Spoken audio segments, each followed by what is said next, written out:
Welcome back. We'll now do the inverse transform example 3.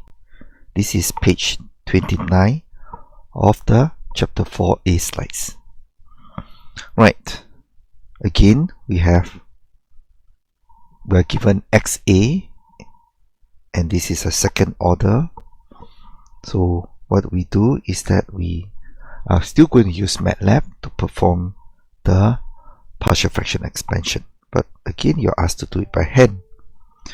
Now, observe, this is 5, so I'm going to put 5 here. 5 is with respect to power 0.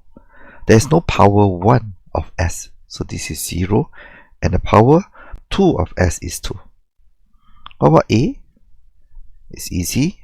The first power of 2 is 1, power of 1 is 3, and 2. And then all we need to do is RPK of this. So this is RPK for residual BA. What's our answer? Well, this is our answer.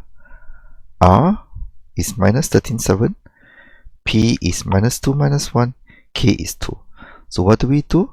Well, the form is R1 divided by S minus P1 plus R2 S minus P2 plus K. So let's substitute the value. R1 is minus 13 over S minus minus 2 plus R2 is 7 S minus minus 1 plus 2. So the answer is minus 13 S plus 2. 7 over S plus 1, and we have 2 here. By the lookup table, it's easy. Minus 13 E minus 2t plus 7 E minus 1t. We have a ut here because we are doing unilateral transform, and that 2, if you look at the lookup table carefully, the Laplace transform of the delta function is 1. Since this is 2, this is 2 times the delta function. So this is the time domain signal for this XS. Now we'll do the second one. Again, we set B is equals to, the exponents are 2, 7, and 4. 2, 7, 4.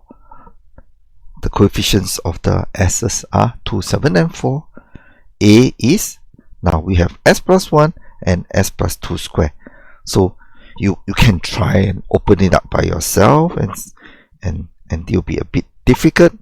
So we're going to be a little bit lazy, and we're going to say it to be the convolution of 1, 1 multiplied by, or let me be very clear, is the convolution of 1, 1 with the convolution of 1, 2 1, 2.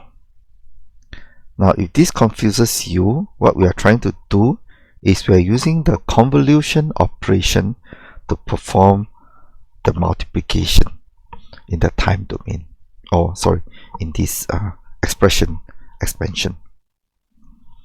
Okay, now let's proceed.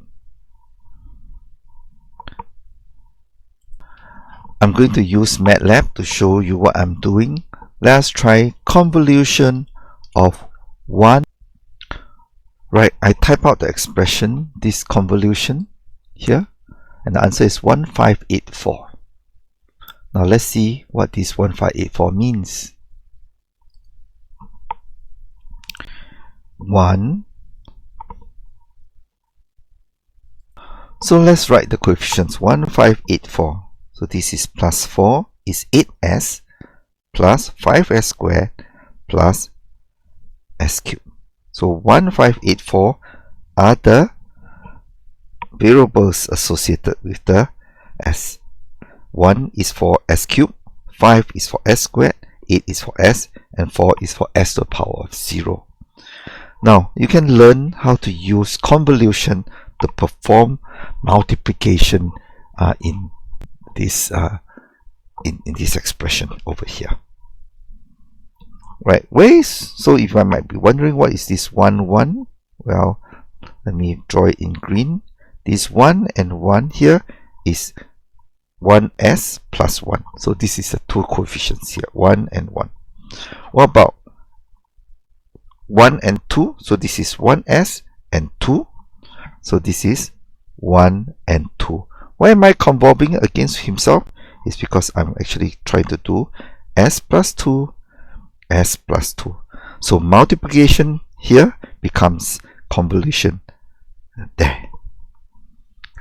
Okay, so we have b's and a's now, and of course he called it the numerator, which is 274 here, the denominator, which is 1584, and then we do RPK again.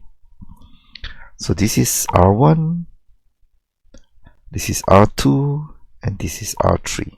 So we have three of them. Now this is interesting. P1 and P2 have the same value.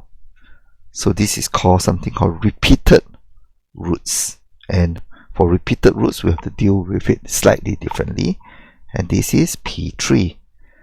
And K is nothing. So typically you have written it as R1 over S minus P1 plus R2 over S minus P2. Now, because P1 and P2 are repeated, you have to do something different. You have to use S plus 2 squared. Okay, so this is the difference, because this is a repeated root. So because P2 is equals to P1, so we have to deal with it this way. Again, look at partial fraction expansion examples and tutorials, and look under repeated root, you'll see this condition. And the last one, of course, is plus R3 S minus P3. So let's check. R1 is 3. S minus 2 becomes S plus 2. So the first expression is correct. R2 is 2. S minus 2 is S plus 2. But here is the square because of the repeated root. The last one is minus 1.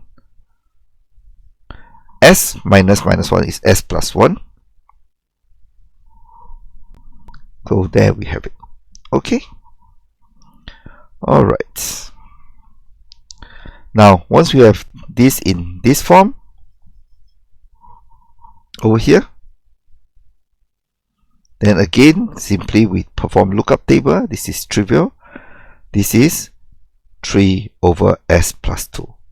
This guy is 2 over S plus 2 squared. This guy is minus 1 over S plus 1. The whole thing is multiplied by UT.